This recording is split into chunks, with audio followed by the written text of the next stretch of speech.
नगर शहरातील 12.5 एकर जमिनीचा ताबा मागील 27 वर्षातील जमीन खरेदी विक्रीचे व्यवहार रद्द ठरवत मूळ वारसांना देण्यासाठी गुरुवारी 18 जानेवारी सकाळपासून मोठ्या पोलीस बंदोबस्तात कारवाई सुरू करण्यात आली। ही कारवाई सर्वोच्च आणि उच्च न्यायालयाच्या आदेशानुसार होत असल्याचे नगरचे उपविभागीय अधिकारी सुनील पाटील यांनी सांगितले। नगरचे उपविभागीय अधिकारी सुधीर पाटील यांनी सांगितले, या जागेवरील अतिक्रमण हटवण्यासाठी मोहीम राबवण्यात आली।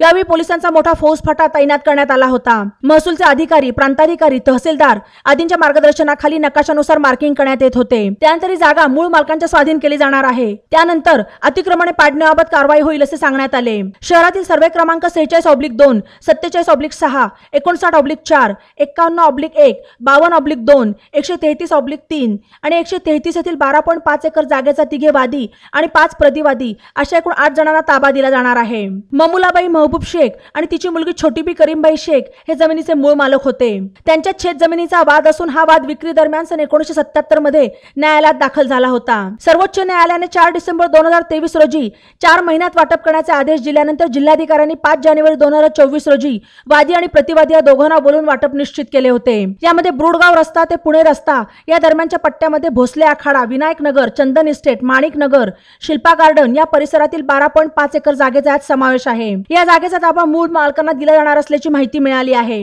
यामध्ये भोसले आखाडा भागातील घोषित झोपडपट्ट्या समावेश तर आहेच, शिवाय चंदन इस्टेट, माणिक नगर वसाहतीतील टोलेजंग बंगले, माणिक नगर वसाहतीतील टोलेजंग बंगले देखील यात समाविष्ट आहेत। दरम्यान याच जागा वाटपात शहरात 60 वर्षापूर्वी उभारलेल्या औद्योगिक प्रशिक्षण संस्थेच्याही आयटीआयच्या जागेचाही समावेश आहे। मात्र आयटीआयची 29 गुंठे जागा वाटपातून वगळण्यात आली आहे। सर्वे क्रमांक 48/6 मधील ही जागा लोकहितार्थ राज्य सरकारने 9 ऑक्टोबर 1961 मध्ये संपादित केली। नगरच्या तहसीलदारांनी 21 सप्टेंबर 1963 मध्ये या जागेवर राज्य सरकारचे नाव लावले।